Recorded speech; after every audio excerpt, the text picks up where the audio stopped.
Imagine करो कि भविष्य में यदि हमने मंगल ग्रह पर अपनी बस्ती बसाई तो एक हायर पॉसिबिलिटी के चलते लोकतांत्रिक शासन की व्यवस्था निर्माण होगी, जिसका सबसे इम्पोर्टेंट इवेंट रहेगा इलेक्शन। आखिर क्या है इलेक्शन?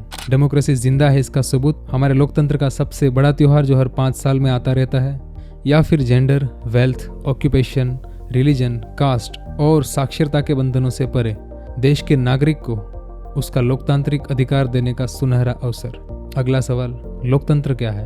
क्या है उसका मकसद? कोई भी राष्ट्र of the people, by the people and for the people के बेसिक फंडामेंटल्स पर चलकर स्वस्थ और प्रामाणिक चुनाव के चलते राइट टू वोटिंग की पावर से गवर्नेंस का गठन करता है, और इस गवर्नेंस में चुने गए लोग सत्ता के बदले सेवा को प्रायोरिटी देते हैं।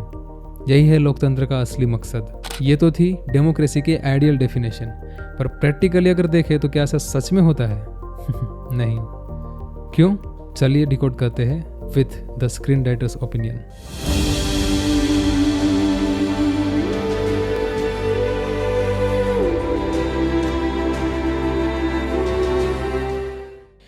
इस बार देश का 18वां लोकसभा इलेक्शन होने जा रहा है और देश में करीब 970 मिलियन वोटर्स हैं, जो कि यूएस की पॉपुलेशन से 3 गुना ज्यादा है। इतने सारे मतदाता हर बार की तरह इस बार भी दुनिया के सबसे बड़े लोकतंत्र में अपनी पसंद के राजनीतिक दल को वोट देंगे। कितना सही सिस्टम है ना? हम अपनी मर्जी से जिसे चाहे उसे वोट देकर अपना अधिकार व्यक्त कर सकते हैं, कोई भी जबरदस्ती नहीं। पूरी फ्रीडम है हमें हमारे देश के भविष्य के लिए सही राजनीतिक दल चुनने की। पर क्या हो अगर मैं ये कहूँ कि हमारे वोट देने की पसंदगी में मिलावट है? हमारा वोट हम शायद अपनी मर्जी से नहीं दे पा रहे, क्योंकि हमारी पसंदगी एक मिक्सचर बन चुकी है बाकी प्रभावशाली लोगों की इन्फ्लुएंस में आकर। जिस डेमोक्रेसी का सिद्धांत पूर्णतः आजादी की बात करता हो और वहीं पर जनता का मत उनकी पूर्ण सहमति से नहीं दिया जा रहा, ये दोनों बातें अपने आप में विरोधाभासी नहीं लग रही?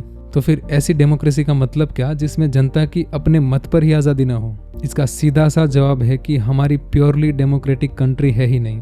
हम अभी डेवलपिंग डेमोक्रेसी में जी रहे हैं, जो अभी तक पूर्ण तरीके से लोकतंत्र नहीं बना। क्योंकि जरा सोचिए कि एक सामान्य अशिक्षित नागरिक जो दिन भर मजदूरी करके अपने और अपने परिवार का पालन पोषण करता है, वो वर्तमान के हालातों से इतना घिरा है कि वो अपने भविष्य के बारे में सोच भी नहीं पा रहा। वैसे हालात में वे एक जिम्मेदार मतदाता बन के अपने देश के भविष्य के बारे में क्या ही सोचेगा? और ऐसे लोग 1-2 नहीं बल्कि करोड़ों की संख्या में हैं, जो अपनी निजी लाइफ की तकलीफों में इतने घिरे हुए हैं कि वो अपना मत किसे दे रहे किसे नहीं दे रहे उससे उन्हें कोई फर्क नहीं पड़ता। ये तो हुई अशिक्षित लोगों की बात, लेकिन हमारे देश में ऐसे पढ़े लिखे लोग भी हैं जो वोटिंग तो करते हैं, लेकिन उन्हें सरकार के बनने और बिगड़ने से कुछ ज्यादा फर्क नहीं पड़ता। तो अब बताइए कि अब्राहम लिंकन की डेफिनेशन के अकॉर्डिंग जनता का, जनता द्वारा और जनता के लिए बने इस लोकतंत्र में भला जनता का इन्वॉल्वमेंट कितना है? और जिस वर्ग की जनता का इन्वॉल्वमेंट है वो है इलिट क्लास। ऐसा समझदार वर्ग जो अपनी वोटिंग पावर का सही से इस्तेमाल करके उचित उम्मीदवार को चुनता है।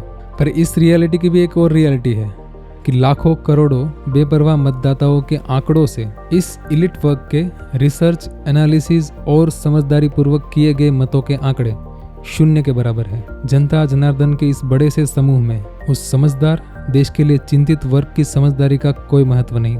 डेमोक्रेसी का यही सबसे बड़ा फ्लो है। जनता जनार्दन के शोर के बीच उन समझदार वर्ग की आवाज कहीं दब जाती है, जिससे होता यह है कि शासन करने की पावर किसी गलत हाथों में चली जाती है, जो आगे चलकर अपनी ही डेमोक्रेसी का गला घोटने का प्रयत्न करेगा। मेरा चुनाव में कोई मुद्दा नहीं है, मेरा अपना एक पर्सनल मुद्दा है। मुझे पैसा कमाना, इन्वेस्ट करना है और विधायक बन के अपनी जो सारी सुविधा है वो खड़ी करनी है। बस फर्क इतना है कि इस भाई साहब ने अपनी मंशा खुलेआम व्यक्त कर दी और बाकी राजनेता इसी मंशा को राष्ट्र सेवा का मुखौटा पहनाकर व्यक्त करते हैं। तो आखिर सॉल्यूशन क्या है?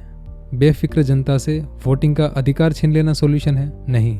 सबको अधिकार मिलना वही तो देश में प्रत्येक नागरिक में इक्वालिटी का प्रमाण है, तो उसे खत्म करना सही ऑप्शन नहीं होगा। आई थिंक जब तक देश का प्रत्येक नागरिक ये रियलाइज नहीं करेगा कि मत देना उसका अधिकार है, ना कि कोई विकल्प या फिर टाइम पास, तब तक इस देश में पूर्ण लोकतंत्र नहीं आ सकता। क्योंकि जहाँ अधिकार की बात आएगी वहाँ जागरूकता आएगी, और फिर मुझे मेरा मत किसे देना है, क्यों देना है और किस लिए देना है, इन सवालों की खोज शुरू होगी। जिससे देश को प्रभावित कर रहे सारे राजनीतिक दलों के प्रत्येक कार्य और उन पर जनता के विचार विमर्श भी शुरू होंगे। और जब सभी राजनीतिक दल जानेंगे कि जन समुदाय अब हमारे कामों को देखने, समझने और उन पर विचार विमर्श करने लगा है और अपने मताधिकार पर भी गंभीरता से विचार करने लगा है, तब उन राजनीतिक दलों के कामों में ट्रांसपेरेंसी आने लगेगी। और तब जो सत्ता में आएगा उसे सत्ता के बदले राष्ट्र की सेवा पर ध्यान देना पड़ेगा। और अगर उसने ऐसा नहीं किया तो अगले टर्म में सत्ता से बाहर।